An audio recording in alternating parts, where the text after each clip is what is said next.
নমস্কার, আমি মৌসুমী। বড়দের প্রণাম আর ছোটদের স্নেহ জানিয়ে শুরু করছি আমাদের ঘুরতে যাবার বিশেষ এক ব্লগ। গত কয়েক মাস আগে আমরা স্বামী স্ত্রী দুজনে মিলে কিছু টাকা সঞ্চয় করে দেশের বাইরে ঘুরতে গেছিলাম। আমাদের দুজনের বিবাহিত জীবন 7 বছরও পেরিয়ে গেছে। দুজন একে অপরকে উপহার দিই, সারাটা বছর ধরে টাকা সাশ্রয় করি, আর তারপর কোনো একটা ভালো ঘুরতে যাবার জায়গা প্ল্যান করি। এবার সেই ভালো ঘুরতে যাবার তালিকায় নাম এসেছে কো সামুইয়ের, থাইল্যান্ডের ছোট্ট একটা দ্বীপ।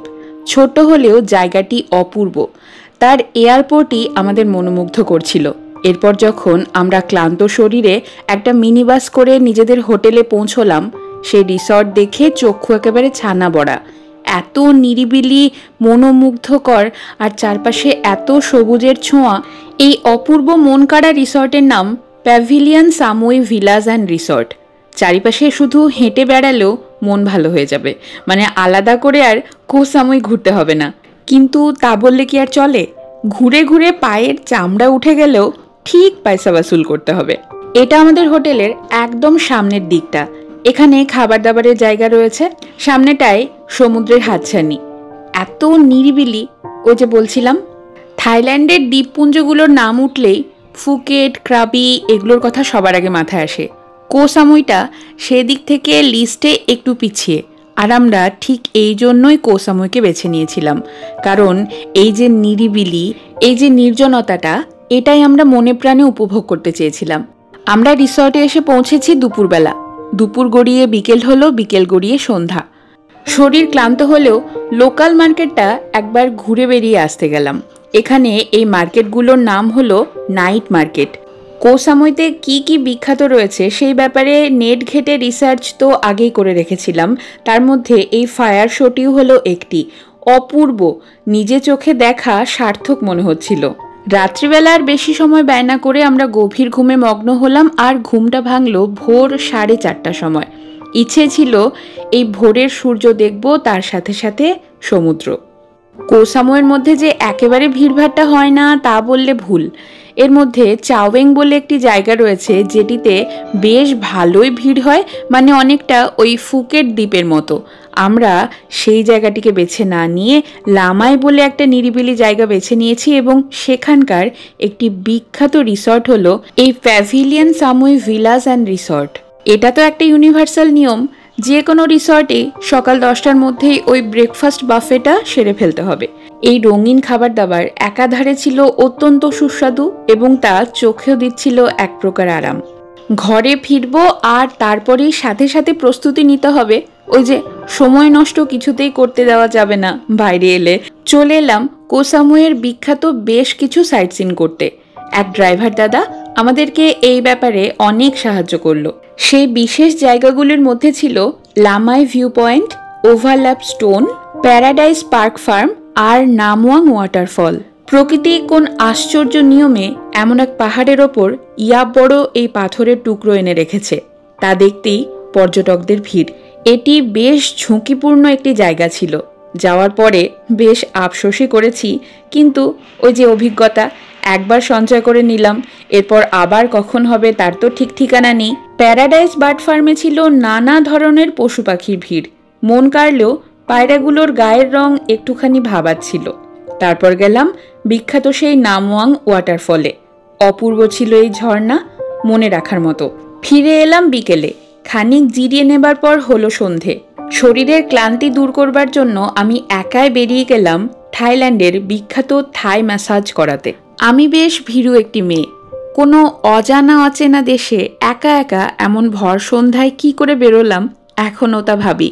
তাও আবার হাতের মোবাইল ফোনে ছিল না কোনো রিচার্জ বা রোমিং করানো, যে কোনো একটা পরিস্থিতি খারাপ হলে বরকে ফোন করে আমার অবস্থা বা অবস্থান জানাবো। কিন্তু কো সামুই আমাকে বুঝিয়ে দিয়েছে, রাত যতই বাড়ুক মেয়েরা এখানে নির্দ্বিধায় খোলা মনে রাস্তাঘাটে বেরোতে পারে। কোনো পর্যটকদের দিকে কেউ একটা খারাপ চোখেও তাকায় না। সারাদিন প্রচণ্ড হাঁটাহাঁটির পর ফুট ম্যাসাজ আর হেড অ্যান্ড শোল্ডার ম্যাসাজকে বেছে নিয়েছি ভারতীয় মুদ্রায় প্রায় 700 টাকার বিনিময়ে। 1 ঘন্টা ধরে পটু হাতে চলল ম্যাসাজ। অপূর্ব লাগছিল, এত রিফ্রেশিং। 1 ঘন্টা পর যখন আমি ফিরে যাব তখন দেখি রাস্তাঘাট আগের তুলনায় বেশ ফাঁকা হয়েছে, তবে একেবারে যে ফাঁকা তা নয়। ফিরে যাওয়ার আগে ভাবলাম বরের জন্য কিছু খাবার দাবার নিয়ে গেলে ভালোই হয়, তাই ঢুকে গেলাম সেই নাইট মার্কেটটিতে। রাত্রিবেলার এই হাটগুলোতে বিশেষ করে পর্যটকদের জন্য বসে পার্টির আসর, এন্টারটেনমেন্ট ভরপুর আর অঢেল খাবার দাবার। স্ট্রিট ফুড বলে যে খাবার দাবারের মান কম তা কিন্তু একেবারে নয়। একেবারে টাটকা তাজা খাবার এবং মূল্য যথেষ্ট কম যে কোনো হোটেল বা রিসর্ট থেকে। বেশ কিছু পছন্দসই খাবার দাবার নিয়ে ফিরে যাচ্ছি আমার রিসর্টে। রাত্রি বাজে প্রায় 11টা। এত রাত অবধি বাড়ির বাইরে আমি তো কখনো ভাবতে পারি না। বরমশায় বেজায় খুশি এত এলাহি খাবার দাবার পেয়ে। আজ রাতে আমার ম্যাসাজের গল্প শেষ হলেও পরের দিন রাত্রিবেলায় হবে আমার কর্তামশায়ের ম্যাসাজের এক বিশেষ গল্প। সে গল্প তোমাদের সাথে আর খানিকক্ষণের মধ্যে ভাগ করে নেব। কো সামুয়ের জমজমাট একটি জায়গা চাওয়েং, এর নাম খানিকক্ষণ আগে উল্লেখ করছিলাম। সেখানকার একটা বিখ্যাত রেস্টুরেন্ট তাবুলা রাসা, সেখানে এসেছি আমরা দুপুরের খাবারটা সারতে। এটা পরদিনের ঘটনা বলি। আমরা সারাদিন অনেক ঘোরাঘুরি করেছি যথারীতি এবং চাওয়েং জায়গাটিকে একটুখানি হেঁটে হেঁটে উপলব্ধি করেছি। তারপর যখন ক্লান্ত শরীরে ভাবলাম কিছু খাওয়া দাওয়া করা যাক, তখন একজন মানুষ এলেন আমাদের সাহায্য করতে। আমার কর্তামশাই সপ্তর্ষ, ওর নিজের একটি আইটি ফার্ম রয়েছে, 10 বছর যার বয়স। সেই সূত্রে নানা দেশ বিদেশে ওর বেশ পরিচিত ক্লায়েন্টস রয়েছে। তার মধ্যে থাইল্যান্ডেও রয়েছে একজন বিশেষ ব্যক্তি, যার দৌলতে থাইল্যান্ডের বেশ কিছু জায়গায় উপহারস্বরূপ আমরা খাবার দাবার পেয়েছি। এই যেমন আমরা রিসর্টে ঢুকেই প্রথম দিন এলাহি দুপুরের খাবারটা খেয়েছিলাম। তারপর এই তাবুলা রাসা রেস্টুরেন্ট, এখানে আমরা আজকে যা খুশি খাবো আর উপহারটা থাকবে ওনাদের পক্ষ থেকে। এই যে এত কিছু আয়োজন সামনে, নামও জানি না। নাম না জানাটা কোনো বড়াই করার ব্যাপার নয়, তবে জানছি, জানার তো শেষ নেই বা বয়সও হয় না। একটা ফুল কোর্স মিলে যা যা থাকে, ওই স্টার্টার, মেইন কোর্স থেকে ডেজার্ট, তার সাথে আবার ড্রিঙ্কসও, সব কিছু ছিল ওনাদের পক্ষ থেকে। আমরা বেশ লজ্জা পেয়েছিলাম, তার সাথে সাথে আপ্লুত। এত কিছু খাওয়া দাওয়া সত্যি করে উঠতে পারিনি ওখানে। বেশ কিছু খাবার প্যাক করে ঘরেও নিয়ে এসেছি। বলা হয় মানুষের ব্যবহার মানুষের আসল সম্পদ। সপ্তর্ষর ব্যবহারই হয়তো ওকে এই উপহারগুলো পাইয়ে দিচ্ছে। হাতে কয়েকদিন সময় নিয়ে এই কোসামুয়ে আসা, ছবির মতো সুন্দর একটি জায়গা, যথার্থই সুন্দর। দিনগুলো কিভাবে যে পেরিয়ে যাচ্ছে হাতের মুঠো থেকে টেরও পাচ্ছি না। খাওয়া দাওয়ার পর্ব শেষ করে এখানকার লোকাল ট্যাক্সি ধরে আমরা পাহাড় পেরিয়ে যাব চাওয়েং থেকে লামায়ের দিকে। কোসামুই একটি পাহাড়ি জায়গা, ছোট্ট, সুন্দর আর চরম শৃঙ্খলাপূর্ণ। কোনো জায়গায় শুধুমাত্র বর বউ ঘুরতে যাওয়া এক ব্যাপার, আর সাথে যদি ছোট বাচ্চা থাকে তাহলে সেটা কি যে কঠিন ব্যাপার, যারা যায় তারাই শুধু বোঝে। তবে আমাদের রিয়ানবাবু আমাদেরকে যথাযথ সাহায্য করেছে।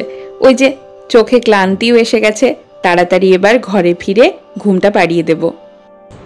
গরম লাগলে বমি হয়, ঠান্ডা লাগলে কাশি হয়, তাহলে আমি কি করব? বাবা, আগের দিন রাত্রিবেলা আমি ম্যাসাজ করিয়েছি আর পরের দিন সপ্তর্ষ করবে স্পেশাল সেই থাই ম্যাসাজ। কোথায় নিয়ে যাচ্ছে রে ভাই? আমাকে বললো তো এই অন্ধকার রাস্তার মধ্যে কোথায় নিচ্ছে। ও আচ্ছা, জানিন হেলথ ম্যাসাজ, এখানে বডি ম্যাসাজ হয়। আমাদের এই কোসামুই ট্রিপের ড্রাইভার দাদার স্ত্রীর ম্যাসাজ সেন্টার এটি। সেখানেই সপ্তর্ষকে নিয়ে এসেছে ড্রাইভার দাদা। ভারতীয় হিসেবে থাইল্যান্ডের ম্যাসাজ কিন্তু থাইল্যান্ডে গিয়ে যথেষ্ট সস্তা। সপ্তর্ষ ভেতরে ঢুকেছে, মনে একটু কিন্তু কিন্তু ভাব রয়েছে, কারণ কোন অলিগলি ঘুরে কত দূরে এসে ওকে এইখানে রেখেছে আমাদের সেই ড্রাইভার দাদা। তারপর একটা লিস্ট ধরিয়ে দিয়েছে আর সাথে দিয়েছে একটা বিশেষ চা। এখানে 4 ধরনের অর্গানিক তেল দিয়ে ম্যাসাজ করা হয়, রোজ, জাসমিন, ল্যাভেন্ডার আর কোকোনাট। তো এরা না, একটা জিনিস আমি এখানে দেখলাম, এরা ক্যামেরার সামনে আসতে চায় না। মানে ক্যামেরা খুললে এরা খুব ভয় পায়, কেন জানি না। You can go, no camera, no camera. Camera, I am talking to the camera. You know, me. Okay, no problem. তো ক্যামেরার সামনে এরা আসতে একটু ভয় পায়, জানি না কেন, রিজনটা কি। যাই হোক, আমাকে এখন ড্রিঙ্ক দিয়েছে, এই ড্রিঙ্কটা খাবো, কিছু হবে না তো?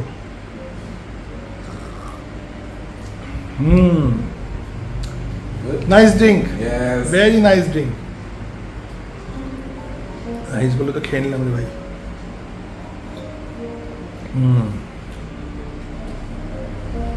ভালোই ছিল, গুড ড্রিঙ্ক। ঢুকে তো গেছি বাঘের গোয়ায় ভাই। বাবা আবার রুম টুম খুলছে দেখি ওদিকে। ওই রুমটা বের করে যখন মানে ঢুকাবে আমাকে রে। আজকে গল্প আছে।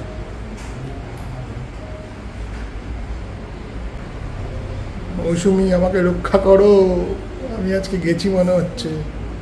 আমি তো এসেছিলাম সত্যি সত্যি ম্যাসাজ করতে, মানে দেখলাম এখানে অনেক ম্যাসাজ পার্লার আছে, বাট এটা গলির মধ্যে ঢুকিয়ে এনেছে ভাই। সেই রুমটায় ঢুকাচ্ছে। So you have problem? I do camera, no? Oh. চাপ আছে বুঝতে পেরেছি। Yeah, my video, only my video. Okay, no problem, no problem. সরে ভাই, দরজা কেন বন্ধ করলো? So what I will do? What I will do now? তো মনে হচ্ছে মেসেজের সময় আমাকে ভিডিওটা করতে দেবে না, মানে এরা ভিডিও দেখলে পালিয়ে যাচ্ছে। এইখানে এখন বলছে শুতে টুতে হবে। চাপের জায়গা রে ভাই, খুব স্কিলফুল, মানে প্রচণ্ড স্কিল। তো জানি না কেন ভিডিওটা করতে দিল না। ইচ্ছা ছিল আমার মোটামুটি একটু কিছু এক্সপিরিয়েন্স শেয়ার করার। এখন এসছে একটু রিফ্রেশমেন্ট, একটা কুকিজ এসছে, জিঞ্জার টি দিয়েছে, একটা ছোট একটা কেটলি করে। মাসাজ ফাসাজ নিয়ে বেরিয়েছি। হেবি ফুরফুরে লাগছে ভাই মনটা। সেই ছিল মাসাজটা পুরো। এখন তো বাজে এখানে 10:05। কপালে দুঃখ আছে আজকে হোটেলে গিয়ে আমার, বুঝতেই পারছি। যাই হোক, যাই 7-Eleven থেকে একটু শপিং করি। চলো, শপিংটাও দেখাচ্ছি তোমাদের। এই শপটা খুব ভালো, আমাদের কলকাতাতে যদি খুলতে পারতাম একটা 7-Eleven, ভাই ভালোই হতো। সারাদিন খোলা, সারা রাত খোলা, যখন খুশি যা খুশি যাও পেয়ে যাবে। 24 ঘন্টা খোলা থাকে এমন এক দোকান যেটা থাকলে পর্যটকদের অন্তত অনেক সাহায্য হয়। অনেক কিছু শপিং করেছি, যে কটা পয়সা এনেছিলাম শেষ হয়ে গেছে। মানি ব্যাগটা আজকে আনিনি, কারণ বুঝতেই পারছো এমন জায়গাতে এসেছি। তবে দেখা গেলো মানি ব্যাগে সব টাকাই গায়েব করে দিল। বেছে বেছে পয়সা নিয়ে এসেছি, তো এমন বেছে নিয়ে এসেছি এখন আর যাওয়ার সময় গাড়ির পয়সা নেই, হেঁটে হেঁটে যেতে হবে। ভালো বেশ। থাইল্যান্ডের রাত্রিবেলা এখন বাজে 10:30। তো এখন আমি থাইল্যান্ডের রাস্তায় হাঁটছি, সামুইয়ের রাস্তায়। এই হচ্ছে এখন রাস্তা। আমাকে ডাকছে, বলছে হাই হাই মাসাজ মাসাজ। দিদি মাসাজ করে এসছি অলরেডি। হ্যালো, সেটিং চলছে এদিকে, এই সেটিং চলছে। বাপরে বাপ, কি সাহস মেয়েটার, দুটো ছেলের সাথে দাঁড়িয়ে আছে। ওদিকে রুমের মধ্যে আমি শ্রিয়ানবাবুকে ঘুম পাড়িয়ে দিয়ে একা একা কাটাচ্ছি সময়। প্রথম দিকে ভালো লাগলেও রাত বাড়ছিল আর আমার একটু একটু করে ভয় লাগছিল। ওই যে প্রথমে বললাম আমি একটু ভীতু টাইপের। তারপর ভাবলাম এইভাবে জলের মধ্যে পা ভিজিয়ে খানিকক্ষণ সময় কাটায়, দেখি কর্তামশাই কখন আসেন। ফাইনালি এতক্ষণে সময় হলো তোমার? 2 ঘন্টা হয়ে গেছে আমি এখানে একা একা। ভাই কিভাবে সময় কাটাচ্ছি, শুধু 7-Eleven আর কি করলে? বলো, এক্সপিরিয়েন্সটা আমাকে শেয়ার তো করবে যে কি হলো।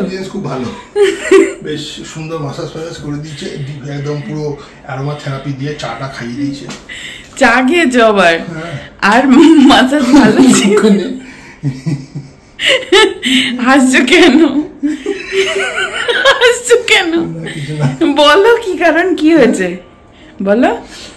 ওখানে গেছি তো বলছে আমাকে যে আমার ঘরের মধ্যে ঢুকিয়েছে। তা হয়তো ভিডিওতে দেখতেই পেয়েছি ঘরটা।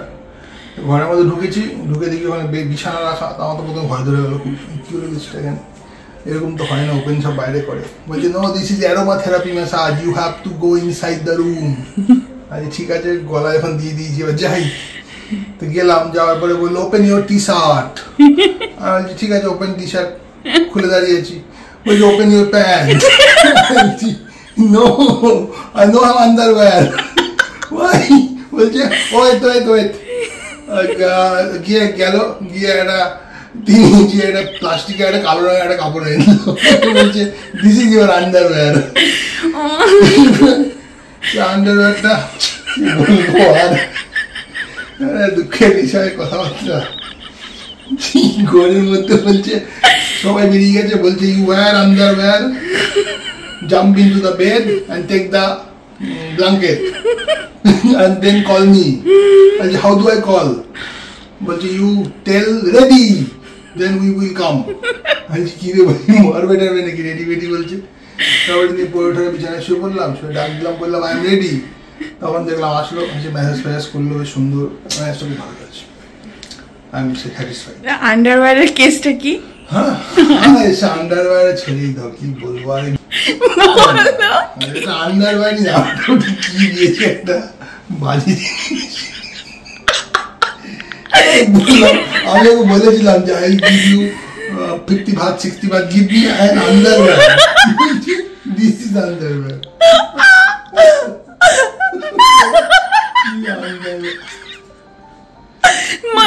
মানে কি? কোন এমন আন্ডারওয়্যার,